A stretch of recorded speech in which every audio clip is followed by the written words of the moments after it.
Então, eu sou Bárbara Santos. Meu nome completo é Bárbara Maria Pedreira dos Santos, porque é assim que se faz no Brasil. É um nome bem grande, mas o nome que eu sou conhecida é Bárbara Santos. Eu nasci em 1963 e quando eu nasci, depois que eu nasci, teve essa maravilha que foi o golpe militar, né? Então eu sou filha da ditadura militar. Minha formação como criança, adolescente, né? É nessa época, né, da história do Brasil. Nasci na Ilha do Governador e fiz toda a primeira parte da minha educação lá. E quando eu fui fazer o segundo grau, eu escolhi sair da ilha, porque eu tinha essa impressão de que os insulantes, quem nasce em ilha, tem uma tendência a ficar muito isolado, muito ilhado, né? Então eu já tinha essa visão. Então eu fui estudar na Tijuca, estudei no Instituto de Educação, me formei em professora, depois me especializei em alfabetização. E então minha primeira etapa profissional da vida profissional foi como professora de criança, professora alfabetizadora. Depois eu fiz a Universidade Federal Fluminense, fiz ciências sociais e me especializei em sociologia.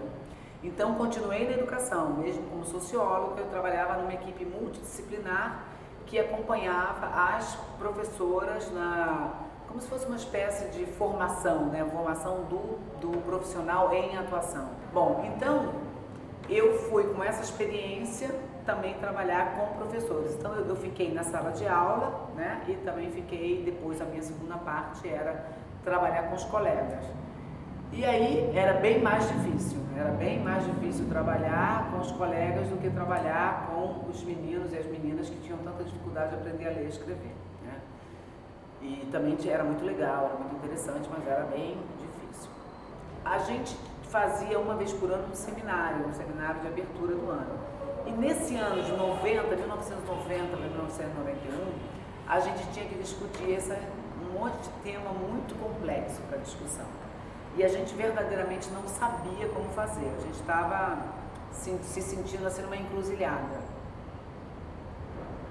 Por que eu digo encruzilhada? Porque a gente sabia que os nossos colegas tinham uma resistência para aqueles temas, né? Então a gente já tinha essa fama de ser as pessoas que levam os temas que já são complicados, né? E aí, sabendo que tem a resistência, então a gente estava meio, como é que a gente introduz esse termo? Um colega, que era até professor de literatura, não era da nossa equipe, ele falou assim, eu fui no CIEP e vi uma apresentação do Teatro Fórum. E é uma coisa super interessante, porque eles apresentam a peça e depois as pessoas participam, um negócio interativo. E nós montamos uma peça. E na nossa peça nós colocamos todas as perguntas que a gente queria. E a nossa peça era sobre nos perguntar por que o nosso aluno, que era tão mal sucedido na escola, ele era bem sucedido em outros lugares. Então a gente fez uma peça sobre um jovem, um menino, que foi avaliado como problemático em coordenação motora, né? Ele tinha problemas de coordenação motora. A gente adora fazer essas avaliações na escola, né? Problemas de não sei o quê, problemas de não sei o quê. Só que esse menino ganhou o prêmio de melhor ritmista mirim na escola de samba. Então a pergunta era, como é que alguém que é ritmista, que toca tamborim, tem problemas de coordenação motora? E a gente acabou conhecendo o Augusto Boal. Na verdade, ele veio nos conhecer, porque ele ouviu falar de um grupo de professoras que usavam o Teatro Fórum para discutir questões internas. E eu comecei a acompanhar mais o Centro Teatro Oprimido, fazer os cursos, aí eu comecei a me interessar de uma maneira muito mais efetiva, né? E aí decidi trabalhar só com o CTO. Eu comecei a notar, mas demorei também a notar, mas a notar que, por exemplo, eu era maioria como pessoa, como figura, entre oprimidos e oprimidas. E eu era minoria entre facilitadores e lideranças, né? Quando eu entrei no Teatro Oprimido, e aí eu fui ser coringa, e aí eu fui trabalhar com grupos, eu notava que os grupos tinham a minha cor. mas os facilitadores não tinham, né? Os grupos tinham muita gente do meu gênero, mas entre os facilitadores não havia. O teatro oprimido, nos últimos anos, e aí é bem recente, vem tomando pelo menos nós aqui no Brasil, tomando uma preocupação maior com o espaço para a questão racial, né? Não só a questão racial, mas a questão de gênero, como questão específica. Porque a gente não quer que o racismo seja um tema dos negros e das negras. A gente quer que o racismo seja um tema da sociedade. O racismo não é um problema meu, né? O racismo é um problema da sociedade que eu vivo. Então é necessário que não seja assim, agora vem o grupo de pretos e pretas que vão falar de racismo, que é o problema deles. Eu especificamente aqui no CTO comecei desde, sei lá, 2007, 2008, a fazer o que a gente chamou de Laboratório Anastácia. Tomando a Anastácia, né, com a sua máscara como inspiração, dizer assim, poxa, mesmo que tapem a minha boca, eu não vou deixar de me expressar, né? A tentativa de tapar a boca da Anastácia, historicamente falhou, porque até hoje a gente fala da Anastácia, né? Então a tentativa de buscar na Anastácia fazer um laboratório em que a gente pensasse como a gente poderia tratar a especificidade do racismo no teatro fórum, né? Como a gente poderia abordar a complexidade desse tema, né? Porque não pegar só na superfície do tema, mas abordar a complexidade. Agora também não era suficiente só a questão de raça, a questão de gênero também era um problema, porque a gente continuava tendo nas lideranças maioria de homens em muitos espaços. E aí nós começamos também em 2010 a fazer experiências que a gente chamou de teatro das oprimidas, que aí tinha a especificidade das mulheres. Então a gente fazia encontros, oficinas, aí muito voltado para as mulheres. E a gente tinha a problemática ou a situação de ver a maioria de mulheres brancas, classe média.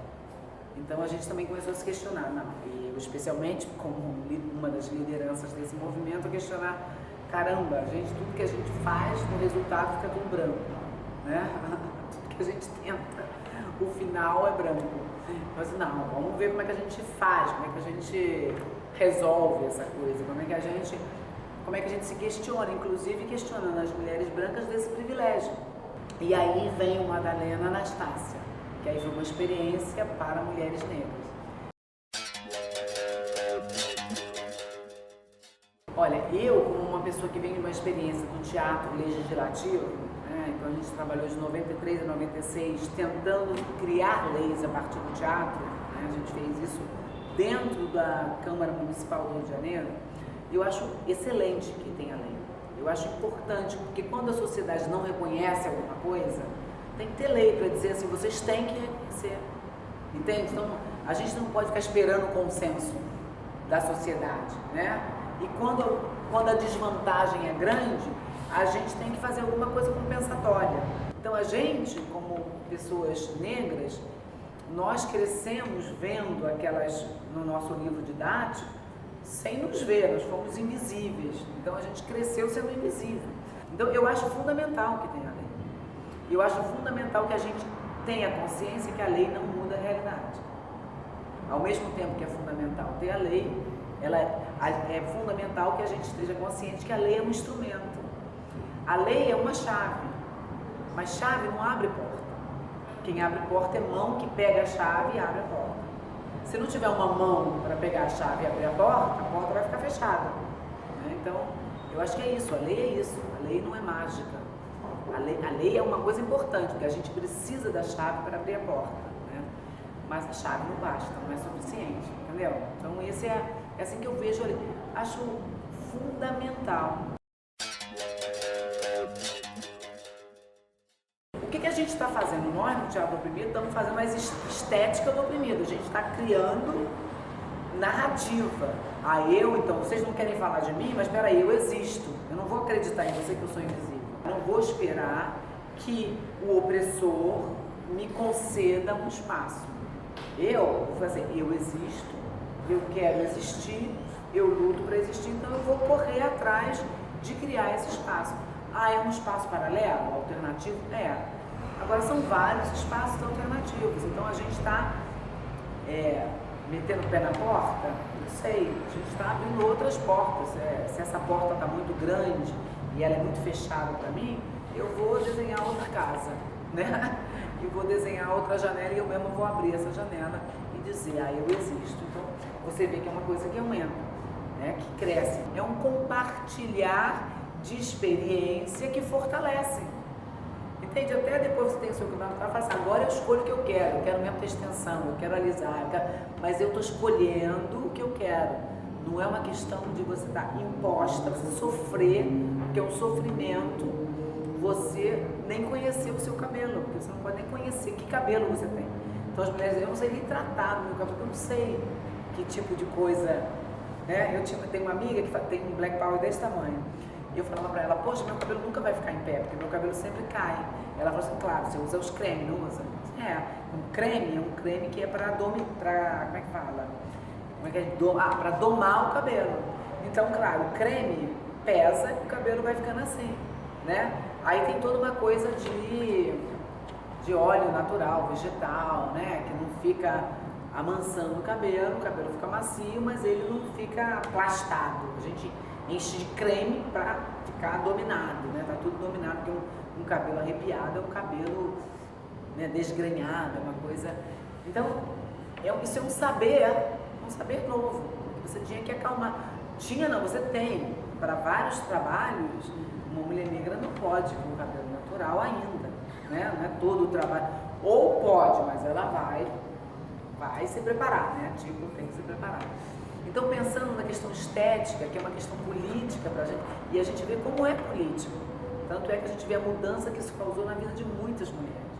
Ou as mulheres abrindo outros espaços de moda, espaços de jornalismo, os blogs, entende? Quer dizer, isso tudo é um fortalecimento, mas não é só é um fortalecimento das mulheres negras, quer dizer assim, a gente está muito consciente que vocês querem nos excluir, mas a gente não aceita mais esse lugar de exclusão. E a gente sabe que se a gente não aceita esse lugar de exclusão, a gente tem que criar outro espaço, outro lugar. A gente tem que inventar esse lugar. Então, eu acho que isso o que é o movimento social hoje? O movimento social, né? O que é o movimento negro? Ou os movimentos negros? Ele é muito mais diverso. É uma descoberta, né? A gente tem que... Porque todas as mulheres negras, ou muitas mulheres negras, ou em algum momento, a gente tenta não ser mulher negra, né? E quando você não é... Claro que a cor da pele influencia muito, né? Com uma cor da pele como a minha, tem muita justificativa de dizer assim, você não é tão preta assim, né? Você não é preta, Então essa coisa é tipo uma desculpa, né? Dizer, não, a gente te desculpa, porque a sua cor não é tão fechada. Então acho que essa é uma construção que um dia cai a ficha, né? Um dia cai a ficha que você é preta, né? E que esse lugar é um lugar que tentam invisibilizar, que tentam negar.